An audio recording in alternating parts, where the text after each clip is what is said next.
Isso a gente vai voltar a falar sobre as votações na Câmara, a reforma tributária e o pacote de corte de gastos. A nossa entrevistada é a deputada Adriana Ventura, do Novo, aqui de São Paulo. Tudo bem, deputada? Mais uma vez, muito obrigado pela gentileza. A senhora deixou um pouco o plenário para nos atender aqui. Muito obrigado. Olá, Thiago, prazer falar com você e com todos da Jovem Pan. Prazer é nosso. Deputada, eu estava inclusive acompanhando uma fala da senhora durante a sessão de hoje, no debate da reforma tributária. A senhora criticou a pressa nessa aprovação, alguns pontos, a senhora citou a questão do saneamento e outros pontos da própria reforma tributária. Eu pergunto para a senhora o seguinte: claro que o Congresso aprovou a regulamentação da reforma tributária, mas quais lições que esse trabalho mais apressado nessa reta final, quais as lições o Congresso deixa para o ano que vem, principalmente, porque tudo foi no afogadilho, tudo foi muito corrido e ainda está sendo, né, deputada? Sim, Thiago, na verdade, assim, a gente tem um problema, assim, que está cada dia pior, porque primeiro, a gente vota coisas sem texto, a gente vota aquelas votações onde fazem uma leitura e a gente mal tem tempo de analisar os impactos, ver em cada segmento qual é o impacto. A gente tem aqui a guerra da Umbigolândia, né? Todo mundo aqui vem defender o seu sem se preocupar com o todo. Então, é a terra de Umbigolândia numa reforma tributária, assim, é uma coisa que compromete o futuro do país. Então, você começa a ver, por que essa reforma foi feita? Vamos lembrar, para trazer simplificação, para dar transparência, né? E a gente tem a questão da justiça tributária. E, absolutamente, o que eu vejo é que essa reforma, a gente perdeu uma chance enorme de começar a trilhar. E acho que a coisa é feita tão no afogadilho, tão no puxadinho de cada um, grita um pouco, e o relator puxa aqui, tira ali, beneficia um, tira o benefício do outro.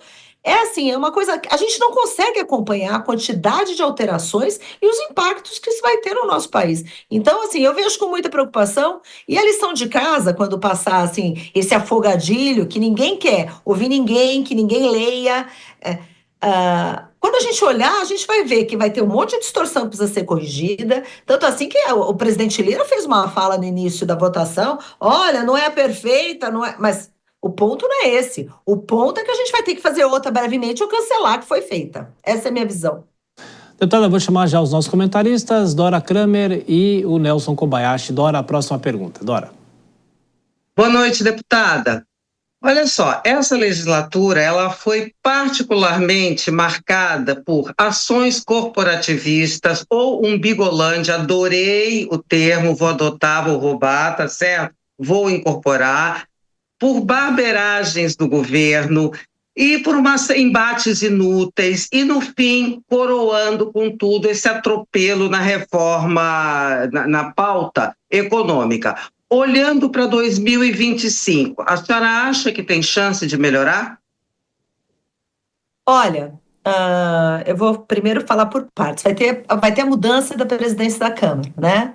Então, assim, a partir do momento que quem define a pauta e dá o tom dos trabalhos e também da previsibilidade e também do rito, há uma possibilidade de melhora se o próximo presidente, assim, realmente cuidar do rito legislativo. Então, a gente vai votar, debater medidas provisórias, PECs vão passar a ter o rito adequado, porque hoje a gente vota uma proposta de emenda à Constituição por uma emenda de aluguel e pelo celular. Então, aquela coisa de 2 turnos, comissão especial, texto e tal. Então, o próximo presidente tem que dar este tom, né? O candidato, que muitos já declararam voto, o deputado Hugo Mota, fala que vai voltar a previsibilidade, voltar as comissões especiais, votar as comissões das medidas provisórias. A ver, mas então há uma possibilidade de melhoria, porque quem define a pauta e quem define o rito legislativo vai ter essa mudança, porque com o presidente Lira, infelizmente, o rito legislativo perdeu completamente, assim, a atuada. A Casa do Povo não representa o povo. A Casa do Povo é decidido por 5, 6 líderes numa porta fechada, numa reuniãozinha que, como eu disse, volta para as umbigolândias, né? Cada um com a sua umbigolândia. Kobayashi. Deputada, boa noite, é um prazer falar contigo. A regulamentação da reforma já passou, vai para sanção, mas tem um outro projeto que o governo gostaria muito que fosse aprovado esse ano ainda, que é o do pacote fiscal. Como está o clima aí no Congresso Nacional para esse tema também? Tá, então assim, existe um pacote fiscal. Na minha visão, a única coisa que vai ser votada, inclusive hoje, eu nem sei se já entrou na votação, porque eu estou aqui conversando com vocês, mas é o PLP o 210, que o relator é o Átila Lira, que eu vejo, inclusive, que lá tem medidas positivas, tem coisas assim que podem melhorar muito a questão. Então, é a questão de limitar a despesa com o pessoal. Eu estava ouvindo a fala de vocês falando de reforma administrativa, que eu concordo, vocês estavam falando de aumento de servidor. Então, quer dizer, a gente devia ter discutido essa reforma administrativa antes da tributária. Tá tudo invertido. Então, aqui, no nosso pacote, esse projeto de lei complementar, a partir do momento que ele está pensando em desvincular fundo público, a partir do momento que ele está fazendo restrições a benefícios e acrescimento de despesa com o pessoal, né? Esse cabideiro de emprego que ninguém aguenta mais, é cargo para todo mundo e não é para trabalhar para o país, deixa eu deixar isso bem claro, eles têm objetivos específicos quando são colocados nos locais. Isso eu acho que é um projeto positivo e uma coisa muito boa é que há um projeto que pelo menos tenta limitar. Não estou falando que o pacote vai ser bom, eu estou falando desse projeto especificamente. Os outros pacotes, a gente esbarra de novo na forma. Porque existe essa PEC 45, né, que deveria também ser uma PEC que deveria começar do jeito certo, mas já pegaram carona em outra PEC de 2007. Então, vocês percebem que é tudo atropelado. A gente não conhece o que vai ser votado, é feito a portas fechadas. A sociedade não participa desse debate, isso eu acho muito triste. Ô, deputada, a Dora Kramer citou agora há pouco também o IVA, né? O valor referencial, um pouco mais de 27%. E é interessante que no ano passado essa discussão também se deu durante a própria aprovação da reforma tributária, não especificamente nessa regulamentação agora. Não poderia ser um pouco mais baixo? É possível ainda mudar isso com o andamento da própria reforma tributária? Porque muitos parlamentares falam, ok, pode ser o IVA mais alto do mundo, mas é melhor do que as regras que nós temos hoje aqui no Brasil e muitas vezes esse índice sobe muito mais. O que o Congresso poderia ter feito e qual que, no caso do partido da senhora, o Partido Novo vai ficar insistindo nessa possibilidade de uma nova redução, futura redução, quem sabe?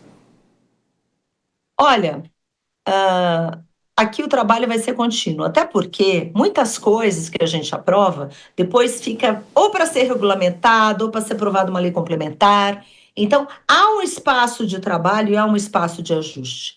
Mas a grande questão é se a gente vai mudar a qualidade do nosso voto e dessa construção, porque ela tem andado, a sociedade civil se ressente muito. Nós, parlamentares também, nós ficamos realmente muito indignados, eu acho que é a palavra certa, Tiago, né, Dora, Nelson. Por quê? Porque existe uma vontade de construção, mas aqui, como cada coisinha é feita de um jeito que não é claro, não é transparente, os interesses não são colocados na mesa, o debate fica comprometido. Então, o nosso trabalho é, primeiro, vigília. A gente dorme de olho aberto. Segundo, a gente fica atento à movimentação de setores, porque a gente fica sabendo muitas coisas pelo setor que vem procurar, e não internamente porque há um rito de informação ao Congresso Nacional das pautas do que vai entrar em pauta. E eu estou falando, eu participo da reunião de líderes, só que nem tudo é falado na reunião de líderes. Tem coisas que só alguns líderes têm ciência. Então, eu acho isso muito grave. Então, o nosso papel aqui, principalmente de novo, é fazer, primeiro, essa vigília. Segundo, batalhar e brigar pela reforma administrativa, que para a gente é uma pauta que a gente carrega, porque senão não adianta a gente ficar discutindo tributária, a alíquota mais alta do mundo, né, 28,5%, se eles não se preocupam realmente em reduzir despesa, se preocupar com o tamanho do Estado, se preocupar em entregar para o cidadão um bom serviço. Então, eu não vejo essa preocupação, não vejo, porque isso é uma coisa impopular, que eles não vão comprar essa briga. Infelizmente, o nosso país não está no rumo certo.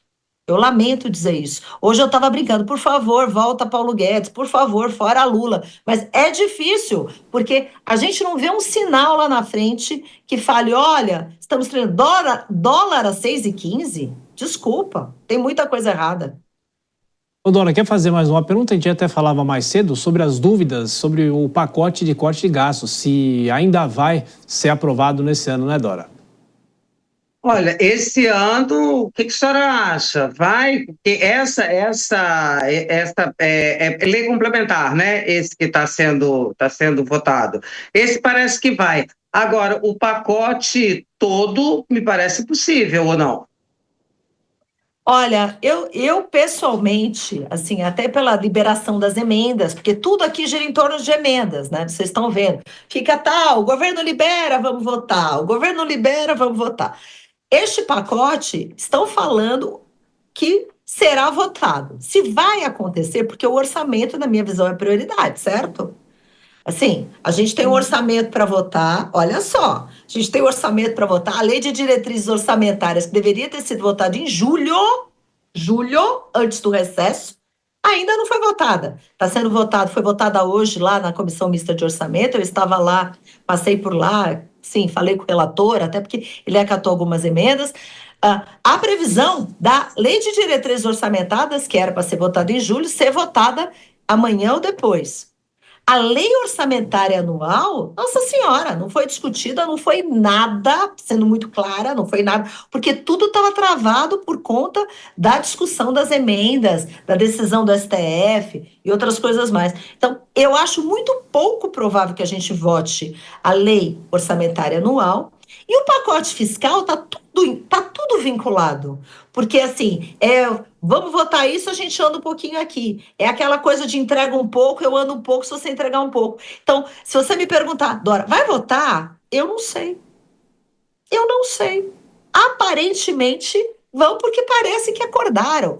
Depois, o outro escândalo que agora, como é que fala? A gente tinha o orçamento secreto, agora a gente tem o orçamento oficioso, né? O ofício sigiloso. Tem umas coisas que acontecem aqui que, gente, não tem nada a ver com direita e esquerda, tem a ver com transparência, tem a ver com bom rito. É vergonhoso. E acho que é importante a gente entender como as coisas estão operando aqui. Não é um rito que a sociedade. Estamos na casa do povo. A casa do povo não sabe de nada. 99% dos parlamentares que estão aqui não sabem o que acontece aqui dentro. Então, isso é grave. Então, respondendo à tua pergunta, Dora, vai depender do que acontece a portas fechadas. Deputado, uma última questão. A senhora falou agora há pouco do dólar, a forma como o governo vem lidando com tudo isso, o corte de gastos, e inclusive no anúncio do ministro Fernando Haddad falaram do imposto de renda, o que bagunçou tudo com a percepção do mercado financeiro. Eu pergunto para a senhora em relação à imagem do governo e à aprovação do governo. Como é que vai ser 2025 em relação a isso, que é um ano, antes do próprio ano eleitoral, né? Olha, a gente já viu que as taxas de aprovação estão caindo, assim, ele já está sendo mais desaprovado que aprovado. Todo mundo olha com muita preocupação, muita preocupação. O mercado está demonstrando isso, né, gente? A gente está vendo inflação, dólar subindo, mas o problema é a falta de credibilidade. Eu acho que isso é um governo fraco, na minha opinião. Porque o que entregou esse governo nos últimos 2 anos? Nada, vocês me desculpem, nada. O que ele entregou? Entregou desconfiança, aumento de dólar, a gente não viu nenhuma reforma significativa para o país. O que a gente viu? Nada. Não há intenção de fazer reforma administrativa, é uma tributária que cada hora aparece um puxadinho da vez, que ninguém sabe exatamente o que vai acontecer com essa tributária, gente. Análise de impacto setorial não teve, a questão por segmento, como é que está equilibrado, porque a gente vai ter aquela mesma questão, a água de colônia vai pagar um imposto, o desodorante vai pagar outro, por que não interessa? Não tem lógica, as coisas vão acontecendo por interesses do umbigo, nós já falamos sobre isso. E E o que eu vejo, assim, esse governo, graças a Deus, o ano que vem, eu não tenho expectativa de melhora. Se ele colocasse mão na mesa, isso quer dizer medida impopular. Agora tem essa PEC que querem aprovar, 45, né, que estão cortando o rito, porque não vão mexer com quem precisa mexer, entendeu? E eu quero deixar bem claro também, assim, até porque a reforma tributária não começou nesse governo, começou no anterior, né? Então, aqui foi o resto que foi, nem vai servir para esse governo, vai servir para os vindouros. As bombas vão explodir lá na frente. Agora, eu não tenho expectativa que isso melhore. E falo isso com tristeza, porque eu sou brasileira, eu queria, sabe, olhar para o meu país, que a gente vai deixar para as próximas gerações, e falar, nossa, estamos pelo menos no caminho certo. Eu falei, esse PLP que vai ser votado hoje, tem coisas boas nele. Que bom que tem coisas boas.